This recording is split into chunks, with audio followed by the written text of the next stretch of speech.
Los días posteriores a la batalla de Trafalgar fueron una pesadilla. Tras paladear una de las derrotas navales más amargas de su historia, varios buques de la Armada franco-española quedaron varados o se fueron a pique. En su interior, cientos de marineros luchaban por sobrevivir y llegar a las costas de Cádiz, su última salvación. Sin embargo, como por cada nubarrón hay un rayo de esperanza, otros tantos ciudadanos españoles se lanzaron a las aguas para salvar a aquellos pobres desgraciados. Esta es la otra cara de la contienda, una que nos muestra Agustín Guimerá, historiador y coordinador de la obra coral Trafalgar.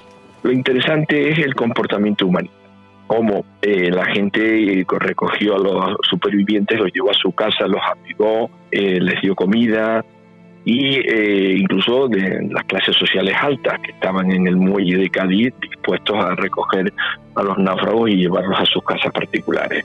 Pero vayamos por partes, porque la historia de este desastre naval es larga y arranca mucho antes. ABC Podcast. Estamos en la historia. El día después de la masacre de Trafalgar.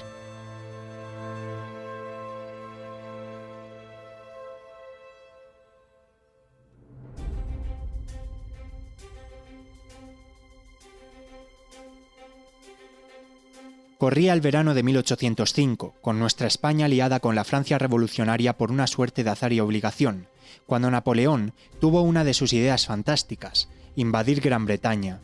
El mismo plan que Felipe II había intentado sin éxito siglos atrás. El francés, un inepto en lo que al mar respecta, estaba convencido de que tendría más suerte en esta partida de ajedrez. A su favor, contaba con una de las flotas más potentes de su era, y con su vicealmirante de cabecera, Pierre-Charles Silvestre de Villeneuve. Manuel Godoy, el valido del monarca, explicó el plan de forma escueta en sus memorias. La primera medida debía ser distraer a la Inglaterra, con expediciones verdaderas o aparentes, sobre los diversos puntos que debía guardar en la Europa, en América, en el África y en las Indias Orientales. Nuestra unión con Francia dio una gran extensión a esta medida. La escuadra debía destruir las fuerzas enemigas en aquellos puntos, atacar sus colonias y reconquistar la Trinidad de Barlovento. Todo lo cual cumplido debía volverse para el mes de junio, desbloquear el Ferrol, reforzarse, dominar el canal y proteger el desembarco. La operación fue una calamidad desde el principio. Tras varias correrías por el Atlántico y algunos combates esporádicos contra los ingleses, a la flota española no le quedó más remedio que refugiarse en el puerto de Cádiz, seguida de cerca por uno de los mejores marinos de su época, el almirante Horatio Nelson. Cercado y desesperado, Villeneuve cometió entonces el mayor error de su carrera naval. Decidió salir a combatir contra una flota más bregada, mejor armada y con una marinería más versada en el noble arte del cañoneo. Las causas darían para un libro. Baste decir que, antes de ser destituido por Napoleón, prefirió intentar recuperar su honor en el mar.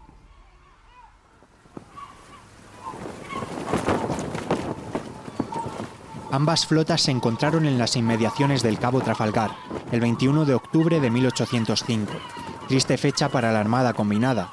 Para tratar de romper el frente inglés, Villeneuve contaba con 18 navíos franceses y 15 españoles. Entre ellos se destacaban el San Juan Nepomuceno, al mando del conocido Cosme Damián Churruca, y el impresionante Santísima Trinidad, un inmenso castillo de los mares que sumaba 140 cañones.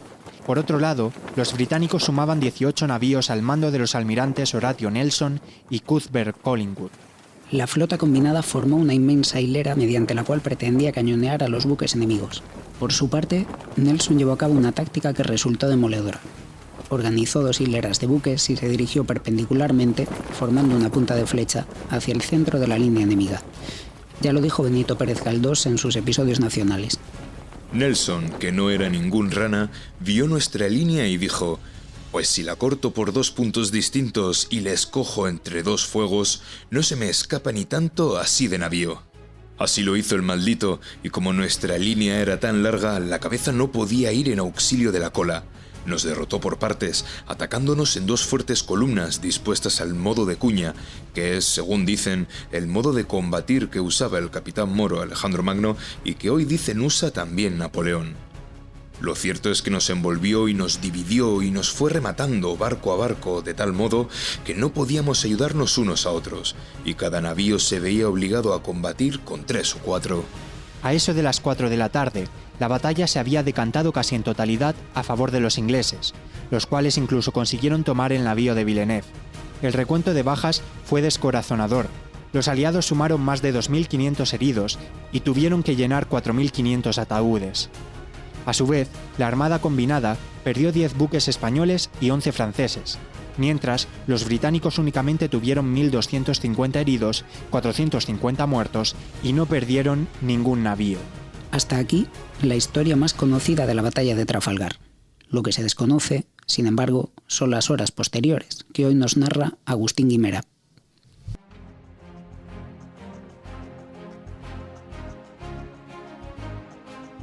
Agustín, ese día después, ¿cómo se plantea ese contraataque por parte de la Alianza Franco-Española contra los ingleses? Esa idea de intentar salvar esos barcos que han capturado los británicos.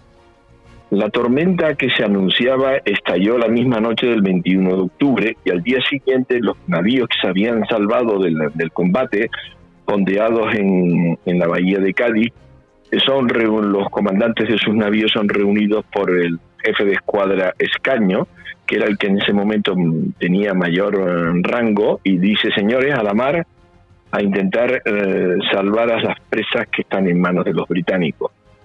El temporal siguió todo el día de 22 y por fin en un hueco de la mañana del 23 salen a la mar 7 navíos, para sorpresa de los propios británicos, y se rescatan 2 presas, el navío Santa Ana y el navío Neptuno. Esto supuso que la presión aliada y la tempestad que siguió durante varios días obligó a Collingwood a tomar la decisión de destruir las presas aliadas, entre ellos el Santísima Trinidad, como bien cuenta en su novela Benito Pérez Galdós.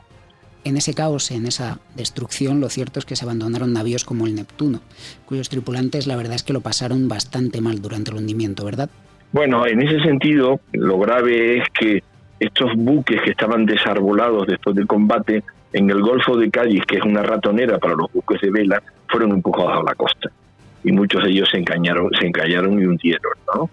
Y muchos de ellos murieron muchísimos tripulantes, pero muchísimos. En el caso del Indomptable, en la entrada del canal de Cádiz, de la bahía de Cádiz, en la famosa llamada Roca del Diamante, se ahogaron 800 compañeros. Horroroso, ¿no?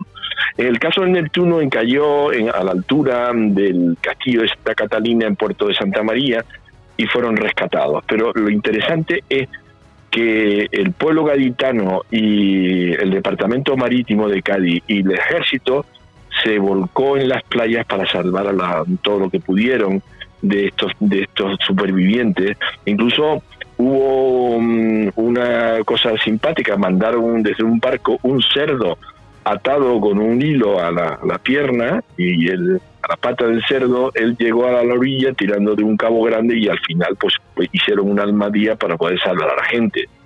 Y otro se metió con su caballo en el mar para coger el cabo, que le soltaron con riesgo de su vida. Pero aquí viene el comportamiento humanitario de los británicos. Collingwood estuvo muy interesado en el destino de los oficiales heridos y rescatar de todas las presas que iba a hundir la máxima cantidad de supervivientes. Y así lo hizo en aquellos días con una sola como castillo, ¿no? Y esto también hay que dejarlo consignado. Y el propio Collingwood se interesó por la salud de Gravina, de Escaño y de Álava, y en contrapartida el gobernador de Cádiz, el marqués de Solana, se interesó y lamentó la muerte de Nelson. Todo esta diplomacia, este tacto de una guerra entre caballeros, que es casi la última que se produce antes de la guerra total que ya tiene lugar con las guerras napoleónicas y con la invasión de la península ibérica por Napoleón. Todo esto es interesante reseñarlo. Y en el caso de las 2 presas que se fueron rescatadas, había una tropa británica a bordo y también fueron tratados de forma muy humanitaria, hasta el punto de que uno de ellos decía: si yo hubiera naufragado en el sur de Inglaterra, no hubieran sido tan bien tratados. Hubo momentos de verdadero drama, sobre todo cuando llegaron aquellos que estaban heridos, que estaban atrapados entre los tablones y no pudieron ser evacuados. No sé si nos podrías contar más sobre este tema.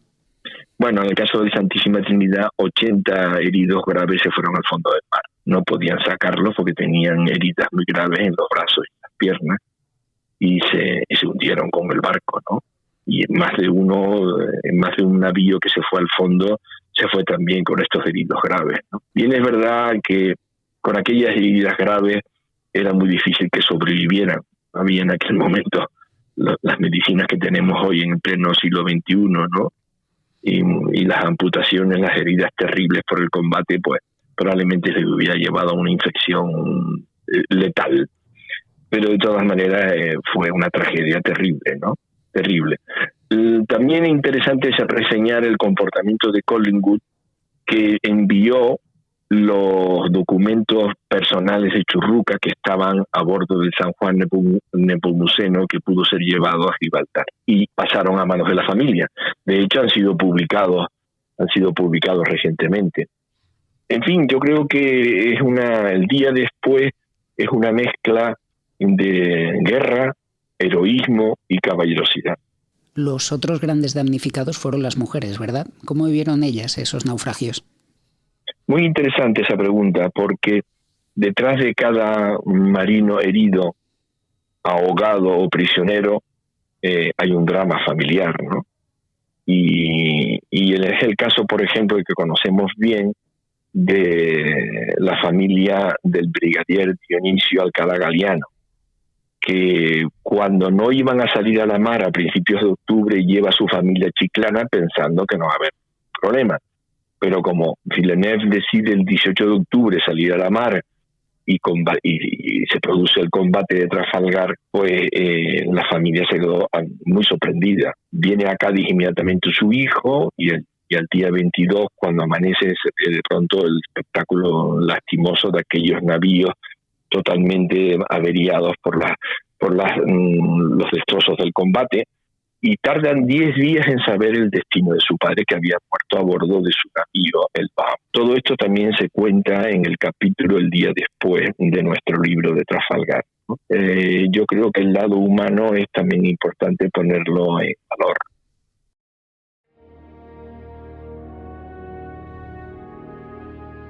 Una verdadera tragedia la que sucedió en aquella contienda que tiñó de sangre las aguas del Atlántico y las costas de Cádiz. Al terminar la conversación con Agustín, nos dejó una frase bastante curiosa. La actitud de Collingwood, tan diplomática y tan caballerosa, sirvió 3 años más tarde, cuando el pueblo estalla en rebelión contra Napoleón, para que el almirante británico fuera recibido en Cádiz como un héroe. Para que veamos que la gran tragedia vivida no supuso guardar rencores al enemigo. El día después de la masacre de Trafalgar es un podcast de ABC, guionizado por Manuel Pérez Villatoro y editado por Manuel Garre. En la producción y locución, Manuel Pérez Villatoro y Manuel Garre, con la colaboración de Juan López Córcoles y Pablo Ortega, con especial mención a Agustín Guimerá, invitado especializado en la historia de la batalla de Trafalgar.